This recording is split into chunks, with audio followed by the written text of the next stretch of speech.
આવો આજની આધુનિક ડિજિટલ ટેકનોલોજીમાં વીતી ગયેલી ક્રાંતિકારી ટેકનોલોજીને યાદ કરી. આજે તમે જાણો છો કે આપણે આધુનિક ડિજિટલ ટેકનોલોજીમાં પ્રવેશ કરી ચૂક્યા છીએ. આજે આપણી પાસે સ્માર્ટફોન છે, લેપટોપ, કોમ્પ્યુટર છે, સ્માર્ટ ટીવી, એન્ડ્રોઈડ ટીવી છે. એક ક્લિક કરતાની સાથે આપણે ગીત સાંભળી શકીએ, વિડીયો જોઈ શકીએ, કોલ કરી શકીએ, બધું જ કરી શકીએ. એની અંદર કમ્પ્યુટરમાં પણ બધું જ કરી શકીએ. આપણે જોયું છે કે અત્યારે તો આપણી દુનિયા આખી મુઠ્ઠીમાં થઈ ગઈ છે. આપણે અમેરિકા કોલ કરી શકીએ, અમેરિકાનું જોઈ શકીએ છીએ બધું. એટલે કે અત્યારે આપણે આધુનિક ડિજિટલ ટેકનોલોજીમાં જીવી રહ્યા છીએ. પણ એ ટેકનોલોજી પહેલાં વીતી ગયેલી જે આગળ શું હતું, શું પરિસ્થિતિ હતી, આપણે કેવી રીતના એ ટેકનોલોજી પર આવ્યા છીએ, તો એ આપણે અત્યારે આજે જોવાનું છે.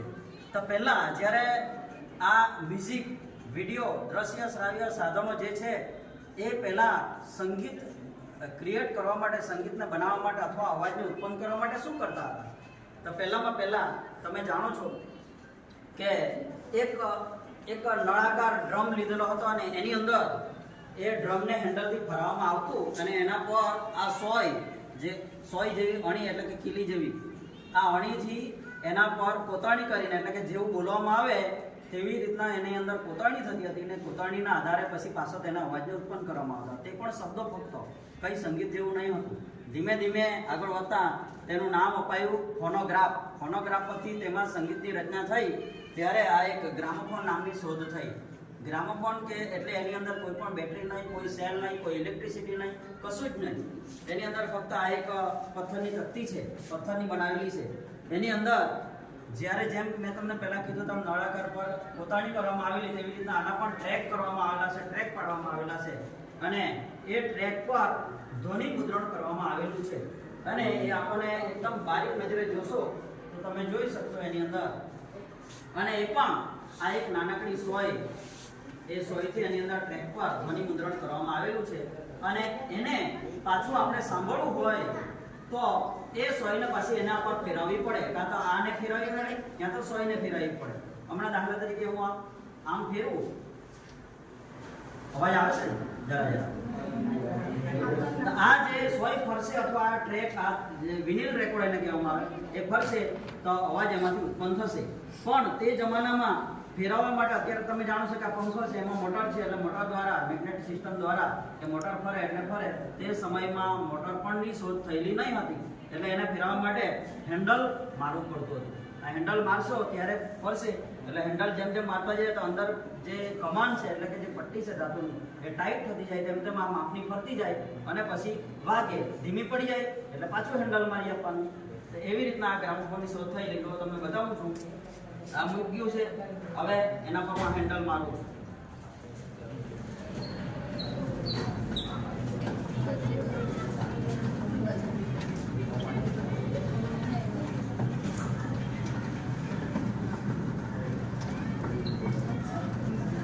આ હેન્ડલ માર્યું એટલે આ ફરતી થઈ કમાનને લીધે. હવે આ સોય છે, જો આ સામાન્ય સોય છે જે મેં બતાવી છે, આ ફક્ત ધાતુનું બોક્સ છે અવાજ થોડું વધારવા માટે, એને લાઉડ કરવા માટે હજુ આ ભૂંગળું જેવું આપ્યું છે, બરાબર. એ સોયને આપણે અહીં મૂકીશું એટલે અવાજ આવશે.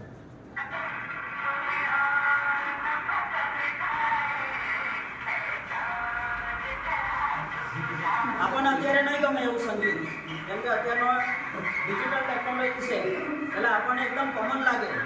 પણ તે સમયે આવું સંગીત સાંભળવામાં પણ નવાઈ લાગતી, કેમ કે નવું એ લોકોના માટે હતું. આ થયું.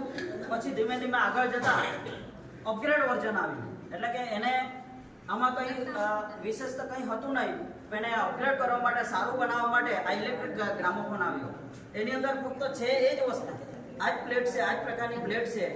એ પ્લેટની અંદર ટ્રેકની અંદર ધ્વનિ મુદ્રણ કરેલું છે ખાંચા પ્રમાણે. અહીંયા પણ એવી સોય છે, પણ એટલું એની અંદર અપગ્રેડ કરવામાં આવ્યું કે હવે અહીંયા હેન્ડલ મારવાની જરૂર નથી, કેમ કે આ ઇલેક્ટ્રિક બન્યું છે. એને આપણે પાવર સપ્લાય આપે એટલે એની અંદર મોટર ફરવાની, એટલે જાતે ફરશે, આપણે હેન્ડલ મારવાની જરૂર નથી. અને બીજું કે વધારાનું અહીંયાથી અવાજ ઓછો આવે તો અહીંયાથી લાઉડ કરવા માટે એમ્પ્લીફાય કર્યું અને આપણે સ્પીકર પર સાંભળી શકીએ, એટલે એની અંદર સુધારો થયો. હવે આ જોજો.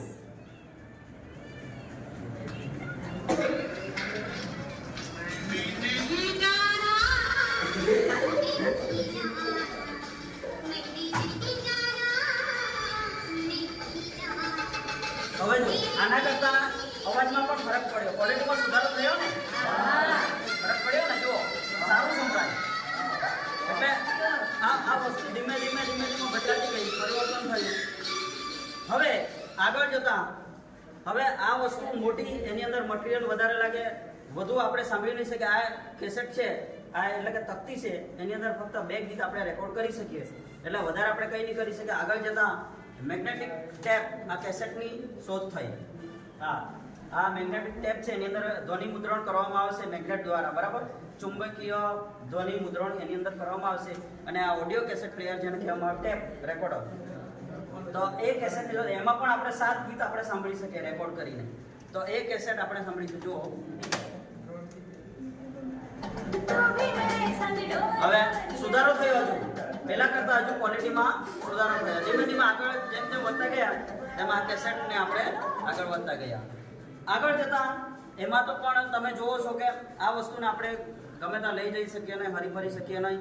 આપણે અત્યારે તો મોબાઈલની અંદર તરત એક ક્લિક આપણે ઇયરફોન નાખીને અથવા એમ જ સાંભળી શકીએ, પણ આ વસ્તુને લઈ જવી મુશ્કેલ પડે. એટલે એનું નાનું સ્વરૂપ આપ્યું, જેને વોકમેન કહેવાય, કેસેટ વાળું જા હજુ. એટલે આ એની અંદર પણ કેસેટ નાખીને તમે ખિસ્સામાં લઈને ફરી શકો અને ઇયરફોન નાખીને અથવા ડાયરેક્ટ તમે સાંભળી શકો. તો આની રચના થઈ ગઈ. એટલે એવી રીતના આગળ વધતા એનું સ્વરૂપ બદલાયું. આગળ જતા પછી એ પણ મોંઘું પડે એટલે સીડી બની. આ તમે જોઈ શકો છો એની અંદર આ સીડી બની, બરાબર.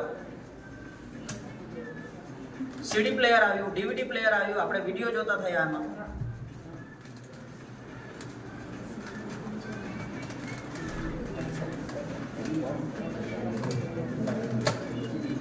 આ જો એટલે અહીંયા આ ચાલુ થશે.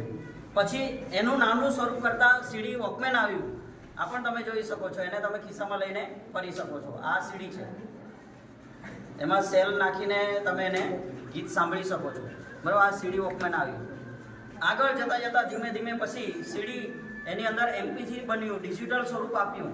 MP3 એટલે એની અંદર આપણે ડીવીડીની અંદર ઘણા બધા MP3 સ્ટોર કરીને પછી સાંભળી શકીએ.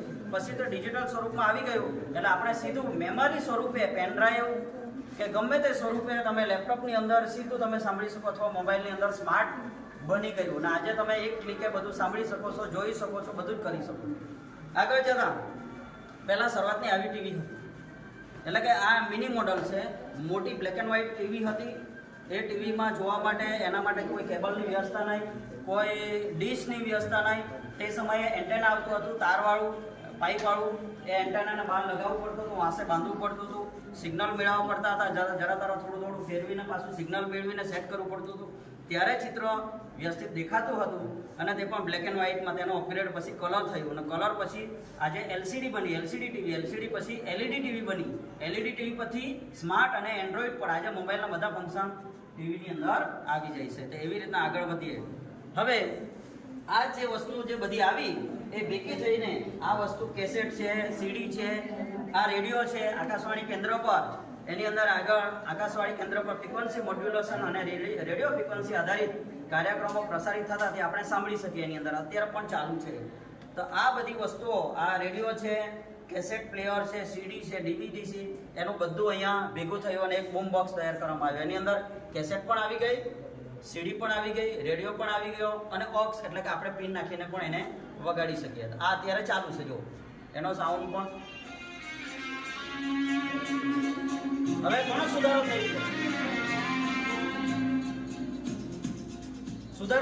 એમ ધીમે ધીમે સુધારે. આજે તો ડિજિટલ એટલે તમે એકદમ હોમ થિયેટર જેવો સાઉન્ડ આરામથી સાંભળી શકો.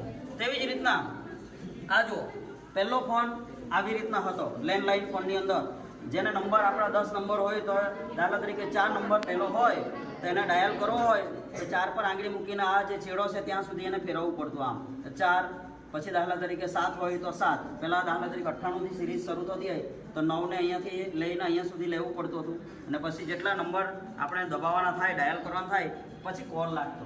એનું અપગ્રેડ વર્ઝન પછી આ રોટરી ડાયલ કહેવાય, એને છૂટીને પછી કીપેડવાળું આવ્યું.